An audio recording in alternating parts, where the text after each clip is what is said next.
ലോകം ആകാംക്ഷയോടെ ഉറ്റുനോക്കിയ പാകിസ്ഥാനിലെ ഇസ്ലാമാബാദിലെ അമേരിക്ക ഇറാൻ ചർച്ചകൾ ഒടുവിൽ പ്രഹസനമായി അവസാനിച്ചിരിക്കുകയാണ്. ഇറാന്റെ വിട്ടുവീഴ്ചയില്ലാത്ത നിലപാടുകൾക്ക് മുന്നിൽ നയതന്ത്രപരമായി മുട്ടുമടക്കേണ്ടി വന്ന അമേരിക്ക തങ്ങളുടെ ദൂതന്മാരുടെ സന്ദർശനം അവസാന നിമിഷം റദ്ദാക്കി തടുതപ്പുകയായിരുന്നു. മധ്യസ്ഥൻ എന്ന പദവി ലക്ഷ്യമിട്ട് ആവേശത്തോടെ കളത്തിലിറങ്ങിയ പാകിസ്ഥാനാകട്ടെ അന്താരാഷ്ട്ര തലത്തിൽ വലിയ നാണക്കേടാണ് ഈ സംഭവത്തോടെ നേരിട്ടിരിക്കുന്നത്. ഏകദേശം ഒരാഴ്ചയോളം ഇസ്ലാമാബാദിനെ പൂർണ്ണമായും സ്തംഭിപ്പിച്ചുകൊണ്ട് പാകിസ്ഥാൻ ഏർപ്പെടുത്തിയ നിയന്ത്രണങ്ങൾ വെറുതെയായി. ഇറാനിയൻ പ്രതിനിധികൾ മടങ്ങിയതോടെ അമേരിക്കൻ ദൂതന്മാർ വരില്ല എന്ന് ഉറപ്പായതോടെ മാത്രമാണ് പാകിസ്ഥാൻ അധികാരികൾക്ക് നിയന്ത്രണങ്ങളിൽ ഇളവ് വരുത്തേണ്ടി വന്നത്. ലക്ഷക്കണക്കിന് സാധാരണക്കാരുടെ ജീവിതം ദുസ്സഹമാക്കിക്കൊണ്ട് പാകിസ്ഥാൻ ഒരുക്കിയ ലോക്ക്ഡൌൺ സാഹചര്യങ്ങൾ ഒരു ഗുണവുമില്ലാതെ അവസാനിച്ചത് ഷഹബാസ് ഷെരീഫ് സർക്കാരിന് വലിയ തിരിച്ചടിയായി. അമേരിക്കൻ പ്രസിഡന്റ് ഡൊണാൾഡ് ട്രംപിന്റെ അപ്രതീക്ഷിത തീരുമാനങ്ങളാണ് ഈ നയതന്ത്ര നീക്കങ്ങളെ അനിശ്ചിതത്വത്തിലാക്കിയത്.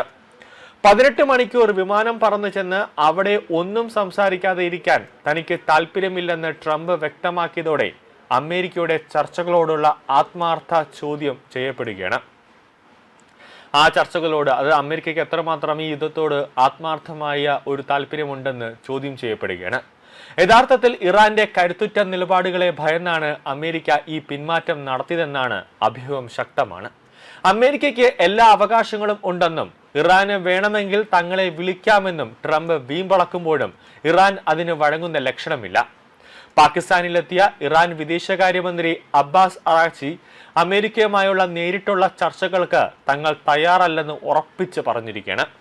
അമേരിക്കയുടെ മേധാവിത്വത്തിന് മുന്നിൽ തലകുനിക്കില്ല എന്ന് ഇറാന്റെ പ്രഖ്യാപനം അമേരിക്കയെ ചൊടിപ്പിച്ചിട്ടുണ്ട്. ഏപ്രിൽ 11 ആരംഭിച്ച മാരത്തോൺ ചർച്ചകൾ മുതൽ ഇറാന്റെ നിലപാടുകളിൽ മാറ്റമില്ലായിരുന്നു. 21 മണിക്കൂർ നീണ്ട ആ ചർച്ചകളിൽ പുരോഗതി ഉണ്ടെന്ന് ലോകത്തെ വിശ്വസിപ്പിക്കാൻ അമേരിക്ക ശ്രമിച്ചുവെങ്കിലും ഇറാൻ ഒരു കരാറിലും ഒപ്പിടാൻ തയ്യാറായില്ല.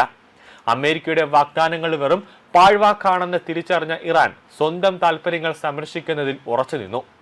ഏപ്രിൽ 24 വൈറ്റ് ഹൌസ് തങ്ങളുടെ ദൂതന്മാരായ സ്ലീവ് വിക്ടോക്കോഫിനെയും ജാരഡ് കുഷ്ണറെയും ഇസ്ലാമാബാദിലേക്ക് അയക്കുമെന്ന് പ്രഖ്യാപിച്ചത് വലിയ വാർത്തയായിരുന്നു. എന്നാൽ അതേസമയം തന്നെ പാകിസ്ഥാനിലെത്തിയ ഇറാൻ മന്ത്രി അറാച്ചി അമേരിക്കൻ പ്രതിനിധികളുമായി യാതൊരു കൂടിക്കാഴ്ചയും നിശ്ചയിച്ചിട്ടില്ലെന്ന് ഇറാനിൽ നിന്ന് സന്ദേശം നൽകി. ഇത് അമേരിക്കയുടെ നയതന്ത്ര നീക്കങ്ങളെ പൂർണ്ണമായും നിഷ്പ്രഭമാക്കി കളഞ്ഞു. പാകിസ്ഥാൻ സൈനിക മേധാവി അസീം മുനീറുമായും പ്രധാനമന്ത്രിയുമായും കൂടിക്കാഴ്ച നടത്തിയ അറാച്ചി അമേരിക്കൻ പ്രതിനിധികൾക്ക് വേണ്ടി കാത്തു നിൽക്കാതെ ഒമാനിലേക്ക് മടങ്ങിപ്പോയി. തങ്ങളുടെ സമയം പാഴാക്കാൻ ഇറാൻ തയ്യാറല്ലെന്ന് വ്യക്തമായ സന്ദേശമാണ് ഇറാൻ അമേരിക്കയ്ക്ക് നൽകിയത്. ഇതോടെയാണ് ഗത്യന്തരമില്ലാതെ ട്രംപ് തന്റെ ദൂതന്മാരുടെ സന്ദർശനം ഔദ്യോഗികമായി റദ്ദാക്കിയത്.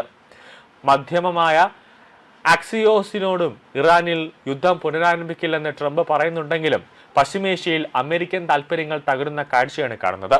ഇറാന്റെ ആണവ കരുത്തിനെയും സൈനിക ശക്തിയെയും ഭയക്കുന്ന അമേരിക്ക ഉപരോധങ്ങൾ കൊണ്ട് തോൽപ്പിക്കാൻ ശ്രമിക്കുമ്പോഴും ഇറാൻ കൂടുതൽ കരുത്താർജിക്കുകയാണ്. ഉപരോധങ്ങൾക്കിടയിലും ലോകരാഷ്ട്രങ്ങൾക്കിടയിൽ സ്വാധീനം വർദ്ധിപ്പിക്കാൻ ഇറാന് സാധിക്കുന്നുണ്ട്.